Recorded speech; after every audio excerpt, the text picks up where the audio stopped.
nation governs, and she never governs wisely. The colonies are not to be emancipated. All men are created equal, victory or death.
If the early motives for revolution were mercenary and self-serving, the year 1776 saw those beginnings transform and crystallize into America's beautifully idealistic Declaration of Independence. But that year would also see the Americans plunged into a war of desperation, as Britain unleashed on her colonies the full measure of her military might.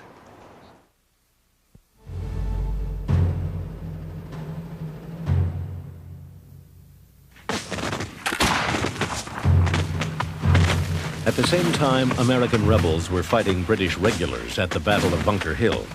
The Continental Congress was in session here at Philadelphia's Independence Hall, formerly Pennsylvania State House. John Adams believed he had the key to enticing an equivocal Congress into supporting the army that had formed around Boston. And the key was a man. I concluded with emotion that Congress would adopt the army at Cambridge and appoint a general.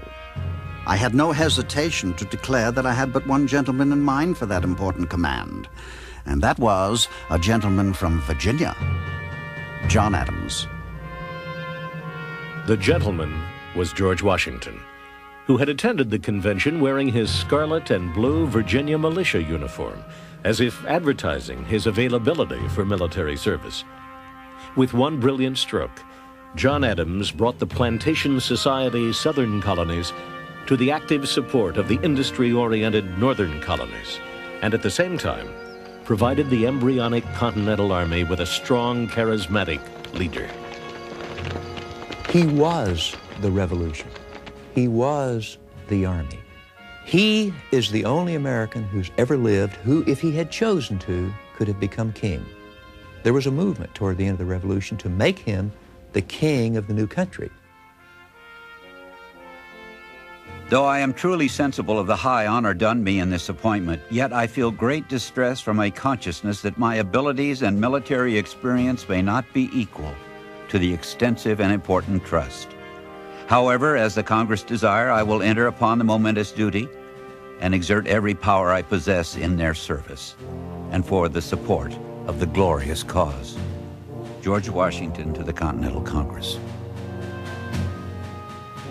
He was a man who had presence. He just walked into a room and everyone stopped and looked at him. He was very tall for that day, about 6'3", but in that time that made him a giant. George Washington was one of the richest men in America. He owned thousands and thousands of acres in Virginia, which he had in part acquired when he married Martha Custis, who was the richest widow in Virginia at the time of their marriage. And he had inherited a very substantial estate from his brother Lawrence at Mount Vernon. And also he owned thousands of acres in the West, which he had acquired as bounties for his service in the French and Indian War. And it only proves, I think, that the American Revolution was unique in this respect. It wasn't in any sense an attempt to overturn the existing class structure. It was really a war fought to protect rights and privileges and property which Americans felt they possessed as free-born Englishmen. At his Mount Vernon home, Washington presided over an estate that sheltered and utilized the labors of over 300 hired workers and slaves. He was a tough character. He wasn't this old man on a dollar bill that we think of now. He stood as straight as an Indian, you know, and men just worshipped him. He'd drink and he liked to gamble and play cards, and when he got mad, he could cuss the paint off the walls. You had prepared me to entertain a favorable opinion of him, but I thought the one half was not told me. Dignity with ease and complacency, the gentleman and the soldier look agreeably blended in him. Modesty marks every line and feature in his face. Abigail Adams on meeting George Washington. Everyone said he was extraordinarily graceful, the best horseman of the day. He was powerful. He inherited his father's strength. He didn't speak a lot. He was very self-effacing for two reasons. One, that was just his personality. He was not a pushy person. The other is his teeth were very bad. Even as a young man, they were rotting out. And that always embarrassed him a little, so he kept his mouth shut. You see the paintings of him with his lips clenched together. My dearest, I am now set down to write you on a subject that fills me with inexpressible concern. It has been determined in Congress that the whole army raised for the defense of the American cause shall be put under my care, and that it is necessary for me to proceed immediately to Boston to take up command of it. George Washington to his wife, Martha. 2 weeks after the Battle of Bunker Hill, Washington rode to Cambridge and officially took command of the Continental Army. He kept the British trapped in Boston and its harbor for months, while he watched his new army, largely composed of independent and undisciplined state militiamen, dwindle by desertions and enlistment expirations. Such a dearth of public spirit and want of virtue, such a dirty mercenary spirit pervades the whole that I should not at all be surprised at any disaster that may happen. Could I have foreseen what I have and am likely to experience, no consideration upon earth should have induced me to accept this command. George Washington, October 29th, 1775. Nevertheless, enough old militia re-enlisted, and enough new militia appeared in the next months to hold the shoestring army together. Washington moved his forces onto the heights of the Dorchester Peninsula, where he could overlook the British, but he could not threaten them. He had no heavy artillery.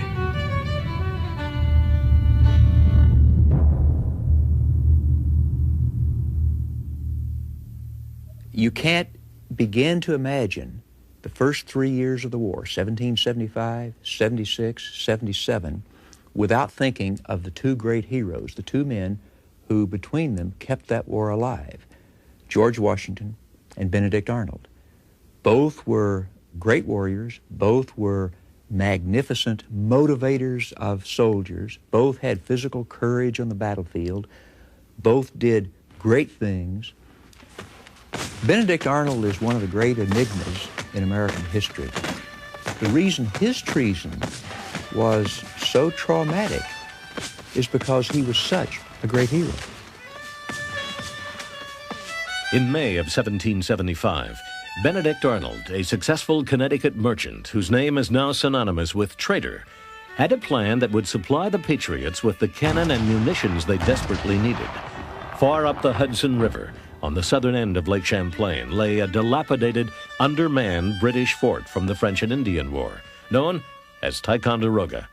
Arnold persuaded the Massachusetts Committee of Safety to allow him to take up to 400 men to Ticonderoga, with the intent of capturing it and its scores of heavy cannon. On the way to do this, he discovered that Ethan Allen was going there on his own, so he went ahead, just himself and one person, and joined Ethan Allen. Ethan Allen was a frontier giant and vigilante who commanded the hills of Vermont with his Green Mountain Boys. Hartford, Connecticut citizens commissioned him and his cohorts as the perfect guerrilla force to take the fort. Arnold and Allen didn't get along at all. They fought. They didn't like each other personally. They disagreed over who was in charge, and it was confusing. To take Ticonderoga, as it turned out, was a piece of cake. The British defending it hadn't heard about the fighting in Lexington and Concord, so except for one guard, they were all asleep. By the time the alarm was spread, the Americans were inside the fort. They had, at bayonet point, all the British, and they surrendered it. No loss at all. The fort was now in American hands, but the transport of the cannon to Boston would require the vision and perseverance of a 280-pound Boston bookseller, Henry Knox. Although he had gained his knowledge of weapons entirely from books, Washington was enough impressed with his mind to make him commander of artillery. I have made 42 exceeding strong sleds and have provided 80 yokes of oxen to draw them. I hope in 16 or 17 days' time to present your excellency a noble train of artillery. Henry Knox to Washington.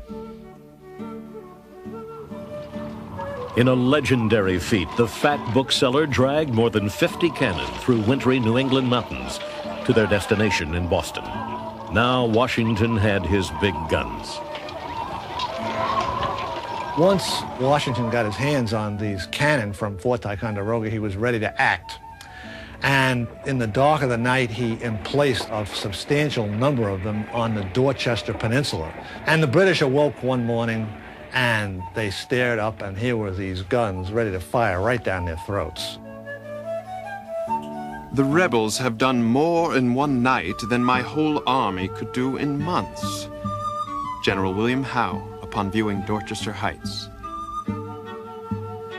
In mid-March 1776, less than 2 weeks after the guns of Ticonderoga appeared atop Dorchester Heights, the British set sail for Halifax, Nova Scotia, taking 1,000 Boston Loyalists with them.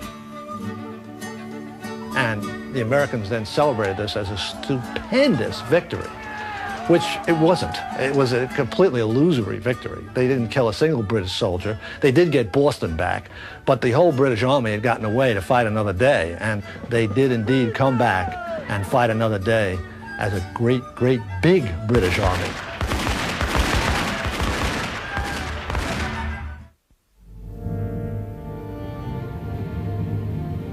Because 13 colonies became independent, there's a sort of sense of inevitability, as though the modern United States was an actual unit. Actually, what's really happened was the partition of British America. The rebels expected that their future state would include not merely the 13 colonies, but also Canada, Newfoundland, Labrador, and the West Indies. With the allegiance of 13 colonies, the rebels decided in late 1775 to try for a 14th, Canada, the frozen giant to the north.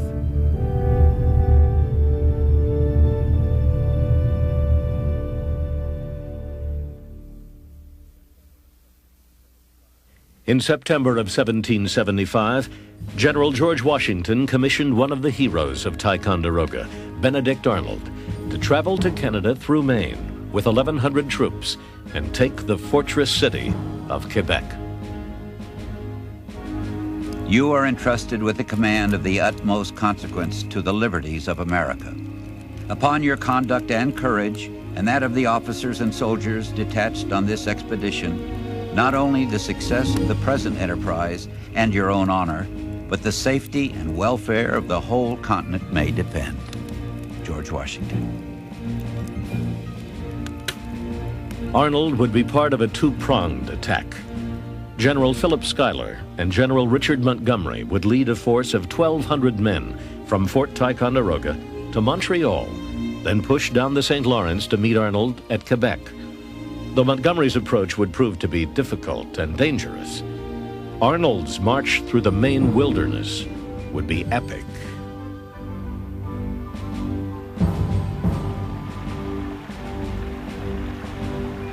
They sailed to the mouth of Maine's Kennebec River from a port near Boston. This was the true start of the 385-mile wilderness trek to Quebec.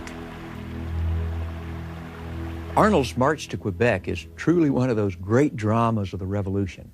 It has to go down in history as one of the great feats of leadership on one hand, and the overcoming of tremendous obstacles and the willingness to accept great privation and pain, even starvation on the part of the people who went along with him. They pushed up the Kennebec in rough 200-pound bateaus, which had to be portaged around the river's many waterfalls. You would have taken the men for amphibious animals, as they were a great part of the time underwater.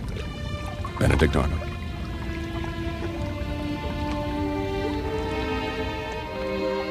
Breaking trail for Arnold was Daniel Morgan, portrayed here as an old man. At the time of the trek, he was in fact a 39-year-old, tough, wily frontier giant who had lost all the teeth on one side of his mouth when an Indian bullet passed through his neck 17 years earlier. Morgan commanded 3 companies of riflemen for Arnold's expedition.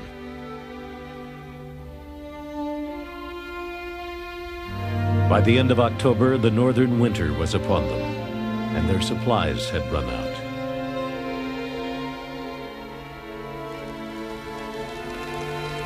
The voracious disposition many of us had now arrived at rendered almost anything admissible. In the company was a poor dog who became a prey for the sustenance of the assassinators. This poor animal was instantly devoured without leaving any vestige of the sacrifice. Nor did the shaving soap, lip salve, leather of their shoes, cartridge boxes, etc., share any better fate. Dr. Isaac Center.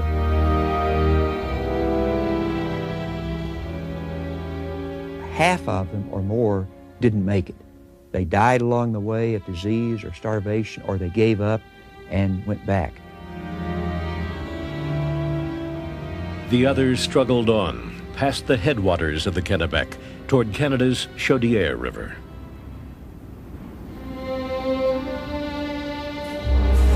They wade through the mire to the foot of the next steep and gaze up at its summit, contemplating what they must suffer before they reach it.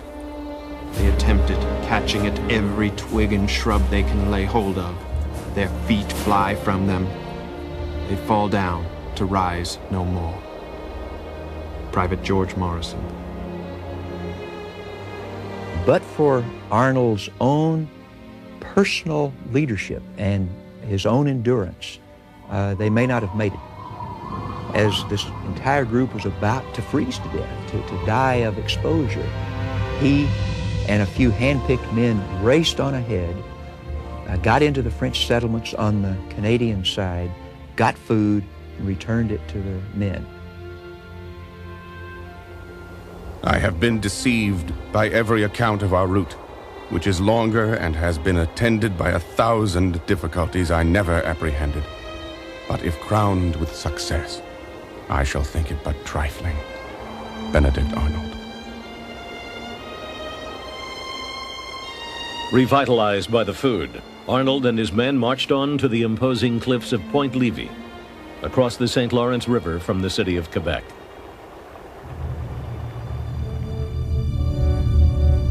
Canada really was a river, the St. Lawrence, and 2 cities, Montreal and Quebec. The second prong of the American attack on Canada had captured the smaller, less important city of Montreal. Ironically, this feat may have prevented Arnold from taking Quebec, the key to Canada. The day before he would have launched his attack with scarecrows, but still a stronger force than the British had, British troops escaping from Montreal, which had been captured, came into the citadel, and that made the garrison too strong for Arnold to take. That was the point at which the fate of modern Canada was settled. If the Americans had captured Quebec, it's most unlikely they would ever have been dislodged. Arnold bided his time. The second prong, now under Montgomery, reached Quebec 3 weeks later. The two commanders decided to wait for a blizzard and launch a sneak attack on the fortressed city at night.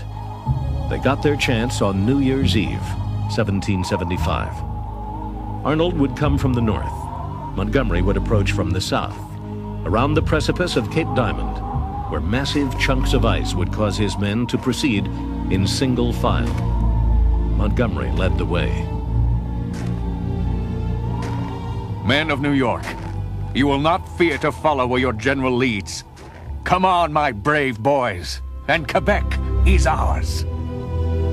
General Richard Montgomery.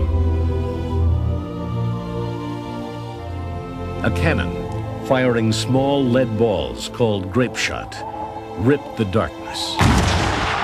Montgomery, two of his captains, a sergeant and a private, were killed on the spot. Confused and discouraged, his troops retreated. Arnold and his force of 600 passed through the Palace Gate into the winding streets of Quebec's lower town. They were surrounded by British musket fire. Arnold was hit. A musket ball lodged in his left leg.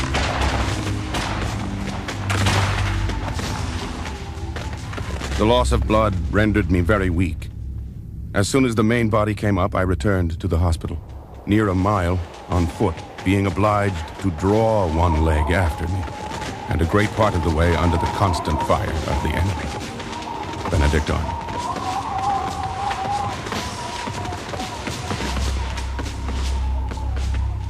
The command of the American forces now fell to Daniel Morgan.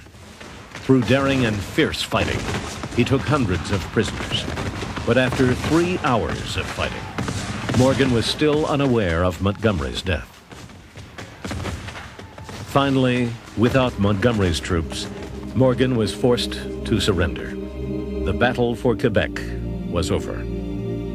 From a hospital bed on the outskirts of the walled city, a dogged Benedict Arnold lay with pistols loaded and sword at his side.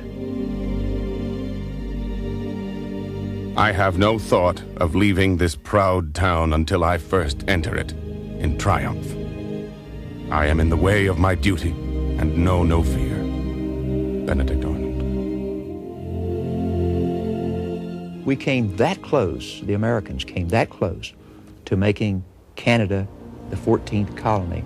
And if they had, it would have been Arnold's doing.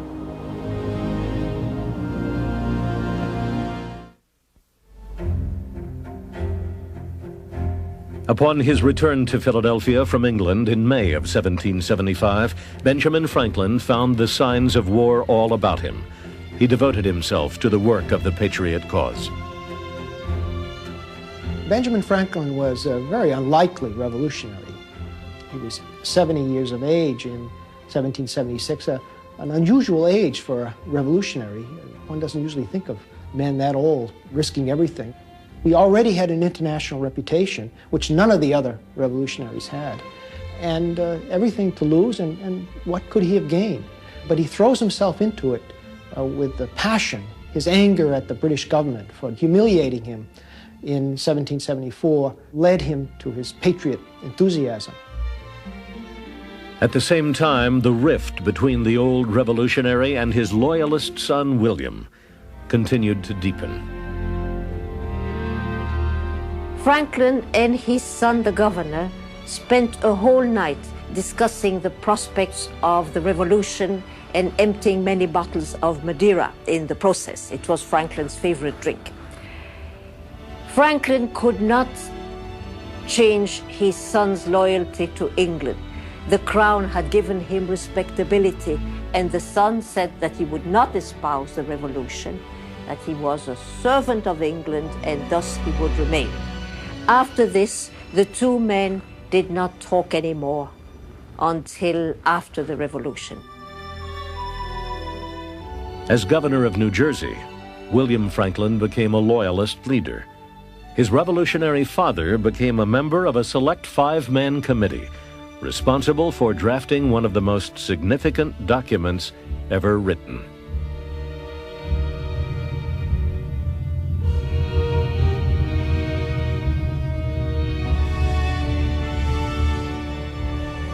The Declaration of Independence is, without doubt, the most important document in the Revolution and perhaps in American history, because it sets forth the ideals under which the United States lives. It's the one thing that holds us together, the belief in that all men are created equal. Now, of course, all persons are created equal, and that all of us have certain inalienable rights. Those ideals, those aspirations, are the adhesive that hold us as a diverse people.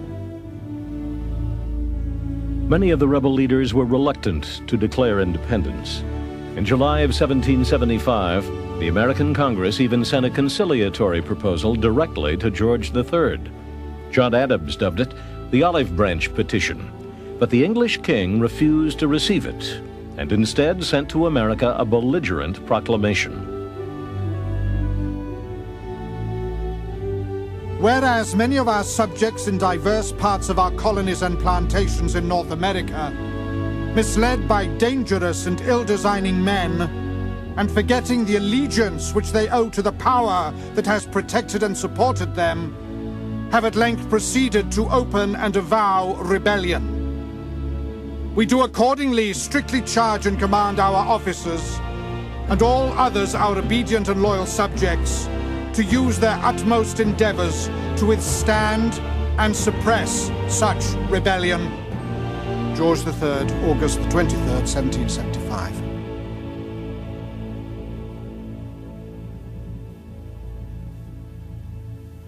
The king was convinced, as most of his subjects were, that it was essential to retain control of the American colonies. And he proceeded to the bitter end to believe that, and bitterly opposed even the making of peace at the end. Indeed, there's the domino theory. If you let America go, everything else will fall. Canada will fall, the West Indian colonies will fall, and so on. Thomas Paine was an Englishman who had come to America through the sponsorship of Benjamin Franklin. Early in 1776, he wrote an enormously successful piece of propaganda called Common Sense, the first major public call for independence.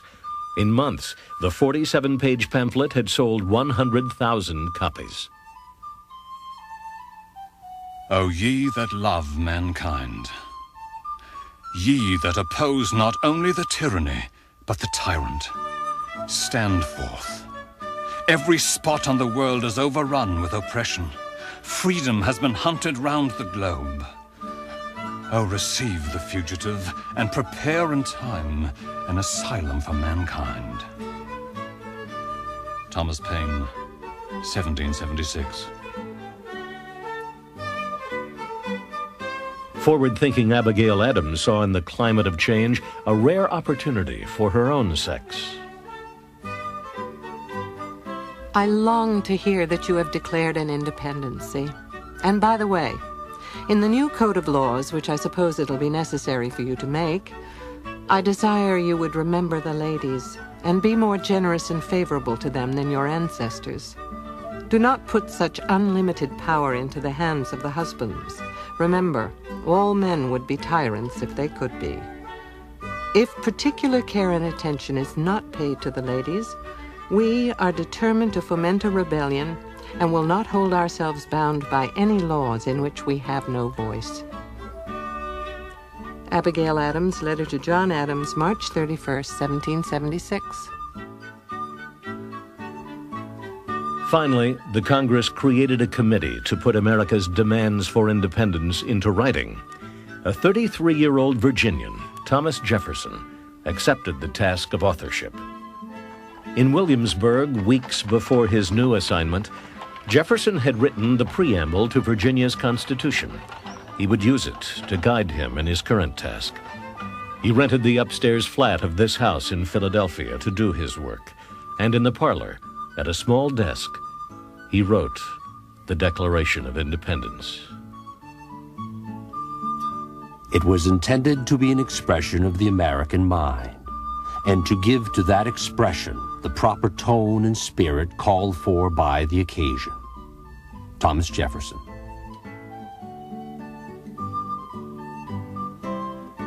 Jefferson believed Franklin should have written the Declaration, but the world-wise old diplomat shied away from such things.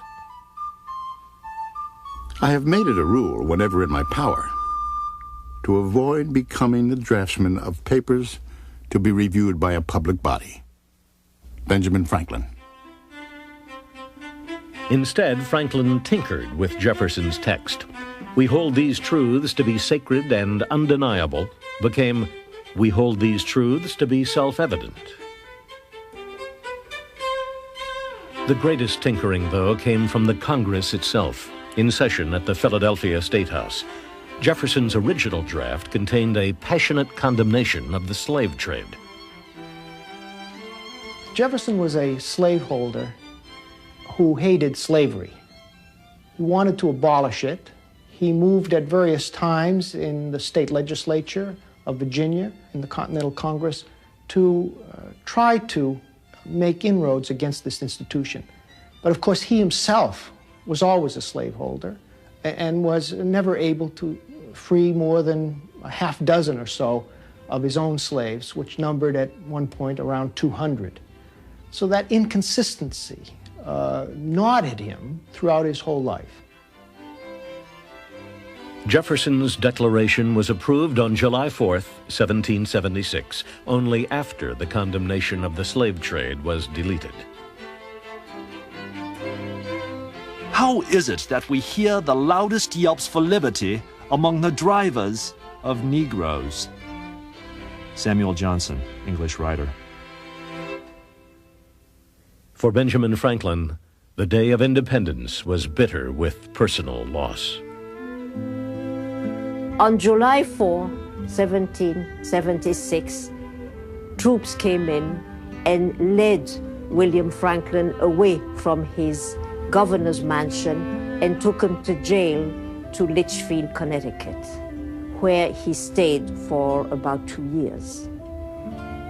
Franklin did absolutely nothing to help his son. He did not interfere. He did not say a word. He let it happen. Although he believed the Declaration would be adopted 2 days earlier, John Adams was uncannily prophetic about its reception. The second day of July, 1776, will be the most memorable epocha in the history of America. I am apt to believe that it will be celebrated by succeeding generations as the great anniversary festival. It ought to be commemorated as the day of deliverance by solemn acts of devotion to God Almighty. It ought to be solemnized with pomp and parade, with shows, games, sports, guns, bells, bonfires, and illuminations, from one end of the continent to the other, from this time forward, forevermore. John Adams.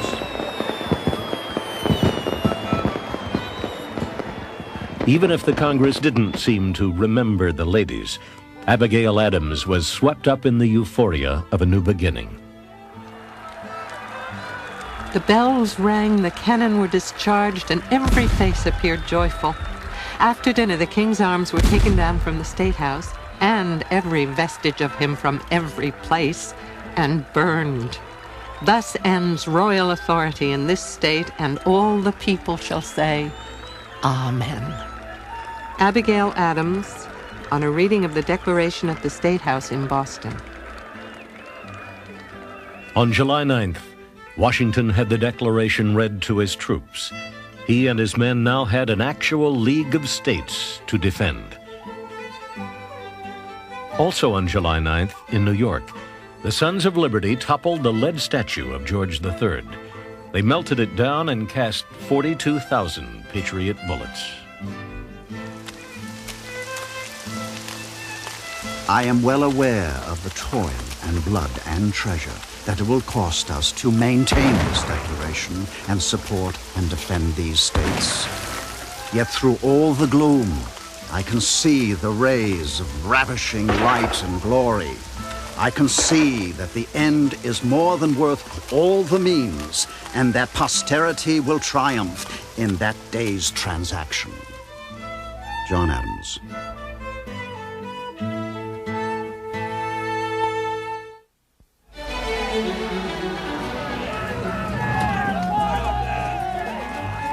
After Washington and his cobbled-together army chased the British from Boston out of the 13 colonies to Halifax, Nova Scotia, Congress was elated. The self-appointed legislators saw the British as easily defeated foes. They were wrong. The British were not kidding around anymore. They were raising men. They were raising millions of dollars. They were floating ships out of dry docks where they'd been sitting since the 7 Years' War, and they were getting ready for an immense effort. And they did indeed put together the largest British army they had ever sent overseas in the history of the country. William Howe's 9,000 men from Halifax would meet with his brother, Admiral Richard Howe's 23,000 troops from England, in the harbor of one of the largest cities in America, New York.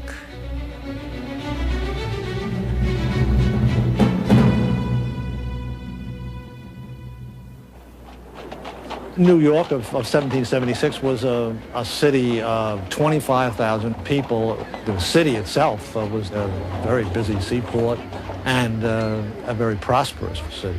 It was almost all on the lower end of Manhattan Island. New York was really the key to the continent. It had this magnificent harbor that was ice-free almost the whole winter. Anybody who had New York was in a very good position to win the war, and the British could see that. So could Washington. Anticipating Howe's move, Washington marched the Boston Army to New York to join forces already there. By mid-year, he stood ready to meet any British advance with 23,000 men, almost two-thirds of them untrained state militia. The battles around New York really were a series of disasters for the Americans. It was just one defeat after another, retreat after another.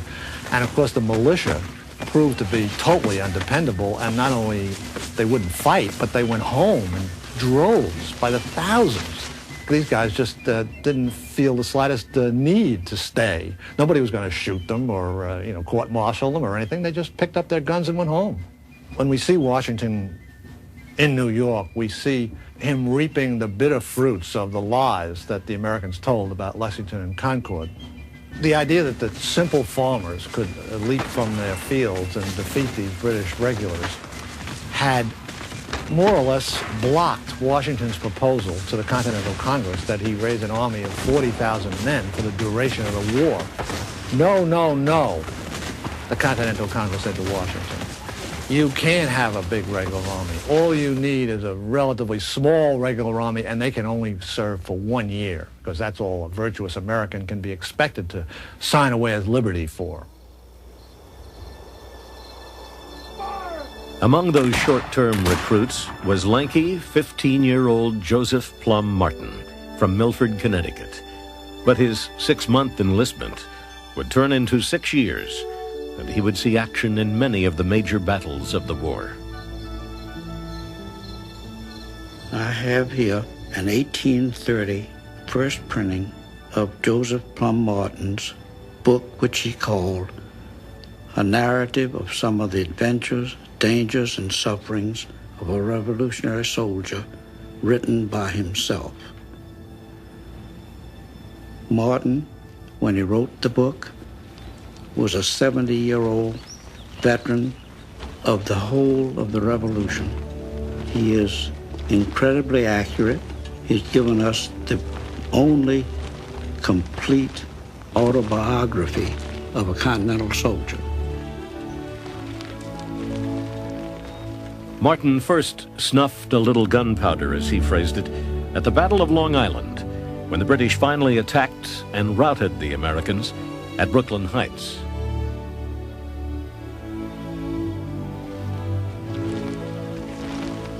We soon landed at Brooklyn, upon the island. We now began to meet the wounded men, some with broken arms, some with broken legs, some with broken heads. Joseph Plum Martin.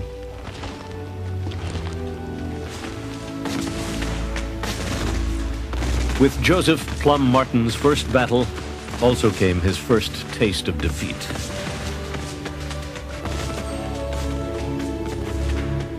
Multitudes were drowned and suffocated in morasses, a proper punishment for all rebels. The island is ours, and we shall soon take New York, for the rebels dare not look us in the face. I expect the affair will be over this campaign, and we shall all return covered with American laurels, and have the cream of American lands allotted us for our services. A British officer after the Battle of Long Island.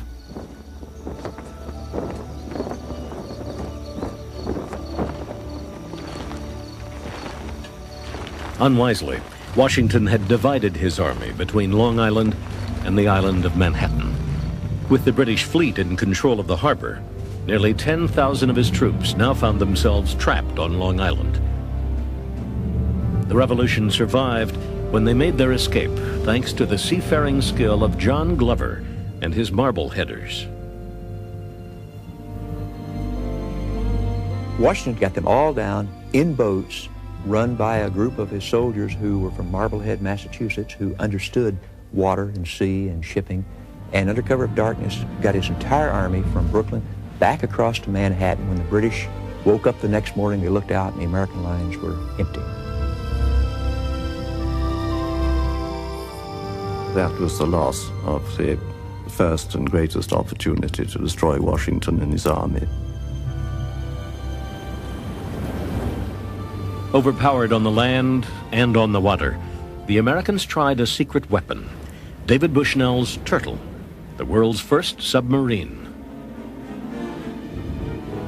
It could submerge for a half hour, and Benjamin Franklin gave Bushnell the idea to illuminate the dials down in the darkness under the water with foxfire.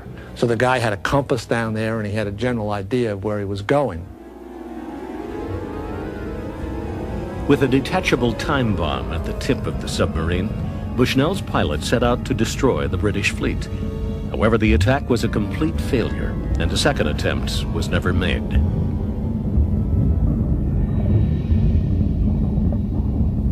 For 2 weeks, Howe refused to move on the Americans on Manhattan Island.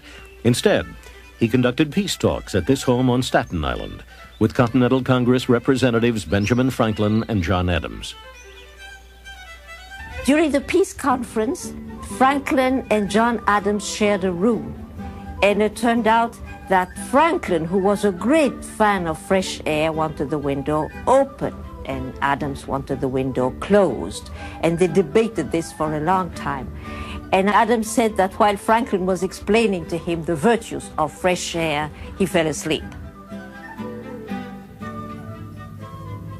On Staten Island, Adams and Franklin were no better making peace with the British than they were making peace with each other. The talks broke down, and Howe moved again against Washington's army. This time, his troops came ashore at Kips Bay on Manhattan. The Connecticut militia saw this armada of ships coming towards them, and as they got out of the boats with their bayonets ready, they just took off. They ran right by Washington and 42nd Street, and he couldn't believe his eyes. And he threw his hat on the ground, and he said, "Are these the men I'm supposed to defend America with?" Routed at Kips Bay, Washington's army made their next stand in the naturally defensive terrain of Harlem Heights on northern Manhattan Island. When the British sighted the Americans, they sounded the call used by successful fox hunters. This humiliation may have prompted the Americans into their most successful engagement in New York, a draw. Such is my situation, that if I were to wish the bitterest curse to an enemy on this side of the grave, I should put him in my stead with my feelings. George Washington.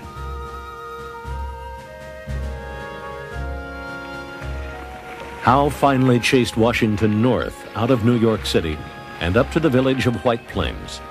Here at the end of October, Washington would meet the British again. But the real damage would take place at Forts Washington and Lee, twin encampments on the Hudson designed to keep the British from sailing up the broad, vital river. While he's up in White Plains, Howe draws almost all his army back to Fort Washington.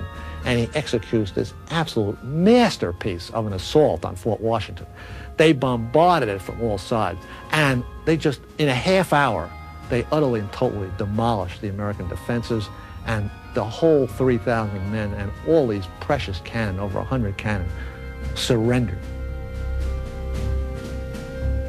4 days later, General Charles Cornwallis, with 4,000 men in flatboats, attacked Fort Lee, high up on the Hudson Palisades. The Americans escaped this time, but the fort and all of its stores fell into British hands.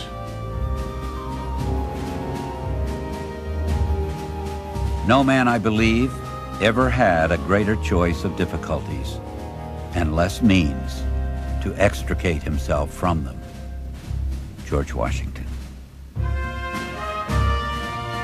By the end of 1776, New York, its harbor, and the vital Hudson River belonged to the British. With Washington's army shriveled to a few thousand men, American hopes were never fainter. In December, Common Sense author Thomas Paine wrote another brilliant piece of propaganda entitled The American Crisis.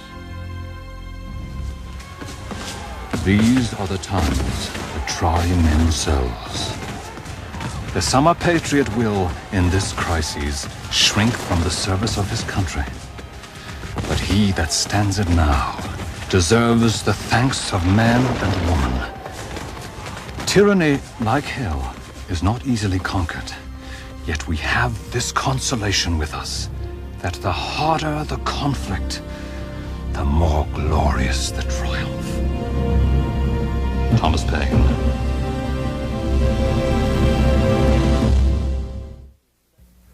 War in the 18th century has an almost leisurely feel by today's standards.